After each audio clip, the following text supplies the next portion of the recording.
Hey guys, what's going on? Today I want to talk about a few things that you should consider before becoming a personal trainer.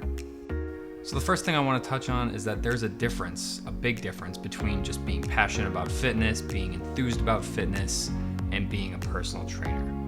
When I first started out, I started because I thought I'm into fitness, I like working out, I like lifting, so that would make it easy for me to be a personal trainer. And that's just not true, right? Being a personal trainer is not just about liking fitness. You can like fitness, you can kind of know what you're doing yourself, but teaching other people how to do that and helping other people reach their goals is a totally different thing. Being able to coach yourself through things is one thing, and most people can kind of get their bodies to do whatever they want. But getting other people to be receptive to your cues is a totally different thing. You have to be able to give multiple cues to different people depending on how they learn. Some people are just not going to be receptive, right? Some people, you tell them to pinch their shoulder blades together, they're not going to be able to do that. They don't know what that means. They don't have that kind of body control. It's a lot harder to get people, especially people who are newer to exercise, to do that than it is to get yourself to do it. And the other thing is you have to be a people person, or at least kind of a people person, right? A lot of people, when they go work out themselves, a lot of people who like lifting a lot, they like going to the gym a lot, they're kind of introverted people. They like being by themselves. They like going through their workout, doing their own thing. But when you're a personal trainer, you can't really have any off days. If you go into the gym with a client and they see that you're in a bad mood and you're just not giving it your all that day, you might have just lost a client, right? You have to be nice, you have to be interactive, you have to be enthused every day about the client, right? You can't be inside yourself. You can't have any bad days as a personal trainer. So you have to be kind of an outgoing person, or at least kind of learn to be more sociable, more people person. Me personally, I would say I'm more introverted, honestly, as a person, but I can kind of flip that switch and become more of an extrovert, become a little bit more social when I'm in that setting, and work with people and form good relationships with them, because that's how you get and maintain and keep clientele. Another thing is you have to be open-minded, right? A lot of people, including myself, when they first start in the personal training profession, they think it's all about what they want to do, what they're doing is right. Like, let's say you like to lift weights, right? A lot of people think just have their clients lift weights, everybody should be squatting, benching, and deadlifting with a barbell.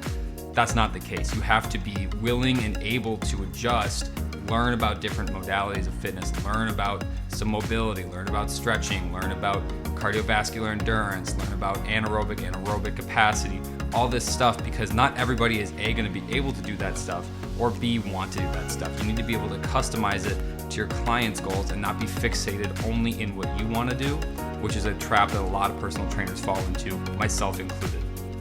So going off of that, you need to be able to research. You need to want to learn more about fitness.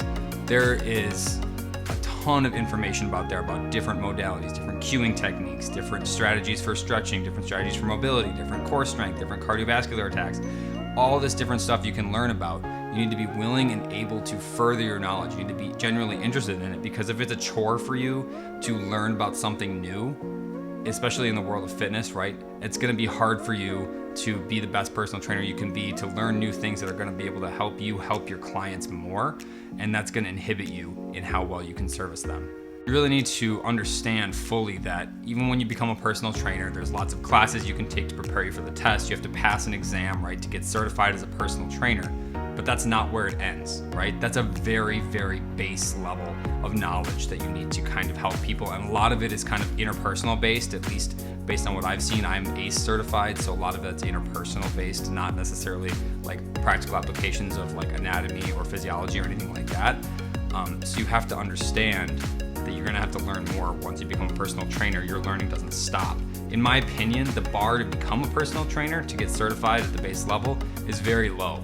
And it's super important that you continue your education to make yourself the best, because that's how you're going to stand out from other trainers too, and actually get business, keep clients, and be successful in this profession. And with that education piece comes another thing you have to consider, which is the upfront cost of becoming a personal trainer. A lot of places, if you take a course to prepare yourself for the test, for the certification exam, that course might be a couple $100. You might get a discount on the test if you take that course, but still the test is going to be another couple $100. So that's something to consider right up front. Obviously, that may be small in comparison to what you'll eventually make as a personal trainer, especially if you're pretty consistent and good at it right away, but something to consider. And then after that, like I said, you need to keep learning. That stuff's not going to be free for the most part, unless you find some way to get that information for free that is going to count towards your education and or be applicable to your clients. You're gonna have to pay for furthering education courses, like NASM, ACE, lots of certification places and organizations require you to get a certain amount of continuing education credits to recertify, and almost all the things that qualify for recertification cost extra money.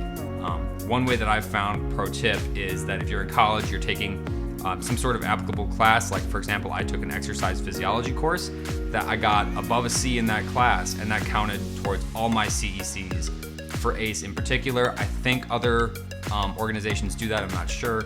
But again, college course isn't free, but I didn't have to pay extra for all these other little certification things that, again, take a lot of time, take a lot of effort, and take that upfront cost. Another consideration is that it can be stressful and it can be frustrating to get and maintain clientele.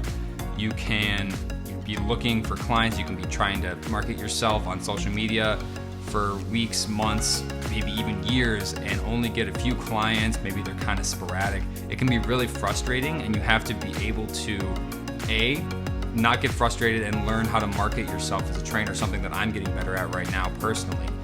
You have to market yourself consistently, not get frustrated when you're not getting as many clients, as many inquiries as you would like, and understand that they'll eventually come, and the better you are as a trainer, the more it will spread through word of mouth, and that's kind of the best way that I've found to gain clientele. And to dive a little deeper into this marketing aspect, that's kind of something that I wish I understood more fully before I became a personal trainer.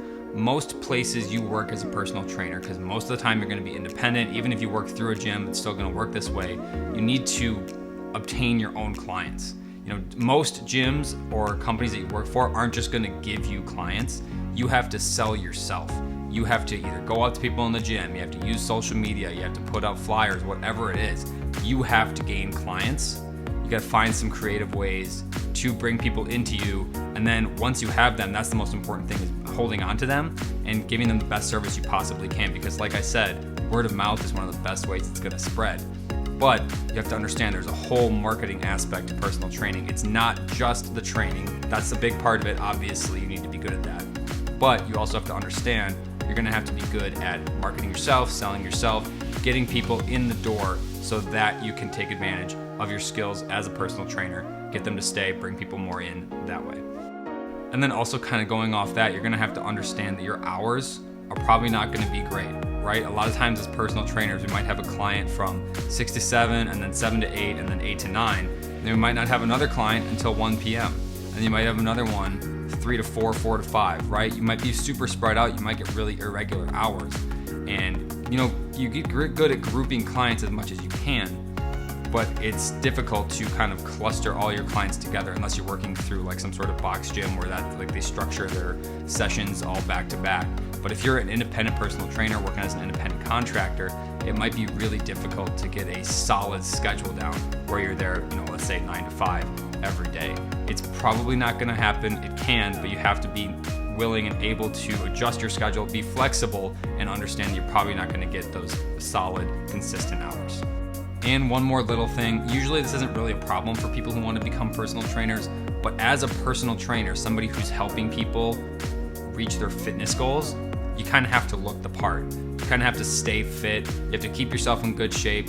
You have to work out regularly. You have to eat at least kind of well so that you're able to answer nutrition-based questions, at least loosely, and obviously help people in the fitness world through your own personal experience. Plus, it's going to help people trust you, right? If you're not willing to work out and maintain a like at least decent kind of physique, look healthy, people aren't going to trust you as much. Who is somebody going to trust? Like somebody who's really overweight or somebody who's shredded and looks like they could bench press 500 pounds to reach in with their fitness goals, right? Probably going to be that second person, the really shredded person. Not saying you have to be shredded or lift 500 pounds, but looking the part is super helpful in gaining that initial trust of a client and bringing people in the door, because if they see you're not taking it seriously, it's not going to help them take it seriously. So hopefully that was helpful. Hopefully that's some things that you might want to consider before becoming a personal trainer if you've been thinking about it. Maybe it's right for you, maybe it's not. But if you did find this video helpful, please remember to subscribe to my channel, like this video if you can, check out my Instagram and TikTok as well. Be super appreciated. Thank you very much, everybody, and I'll see you in the next video.